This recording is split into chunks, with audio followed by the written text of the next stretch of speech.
Hallo zusammen, wir sind jetzt hier am Socom 4 Stand, zusammen mit Travis Steiner von Socom.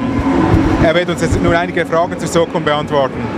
Hello Travis, nice to meet you. Nice to meet you too. About Socom, about the Move controller, can you tell us something about the implementation? How is it working? Is it sensible or? Yeah, well, we started the development of Socom Special Forces with the DualShock in mind, right? So Socom's traditionally been something you play with the normal gamepad, but when we found out about the PlayStation Move, we were really excited about the potential for how it could be used in a hardcore game such as Socom.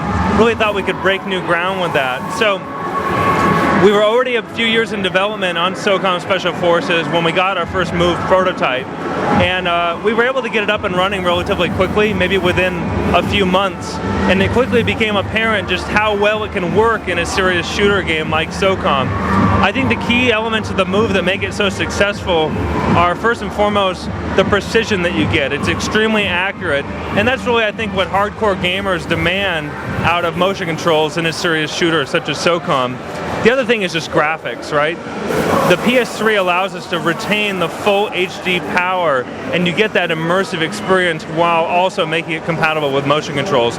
We didn't have to change anything of the, any sort of performance or graphical fidelity of the game in order to support the PlayStation Move. So we couldn't be more excited about the way it's working out so far in Socom. I think that serious gamers are really liking it, when they really seeing just how accurate it is. But I think also for maybe the more casual audience, they're finding that it's very intuitive, and people that normally wouldn't play a shooter are finding that it works really well in a game like Socom. Okay, so now we heard that actually Socom was first developed for a joypad.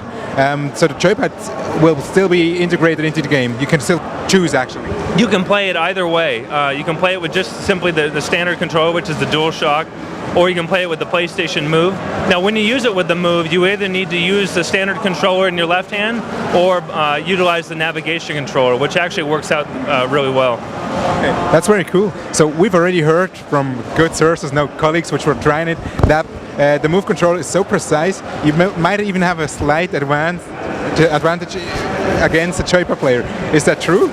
Well, it certainly is. I think it's more fun. It definitely creates a more immersive gameplay experience. I think beyond that, though, what we found is it is very accurate. I find that you get headshots a lot easier with it, and particularly from long range. But I do think that it's the kind of thing where the standard DualShock controller will still be very competitive as well. I don't think you'll see a drastic difference between the two, other than that, again, I can't reiterate enough that the Move is absolutely more fun.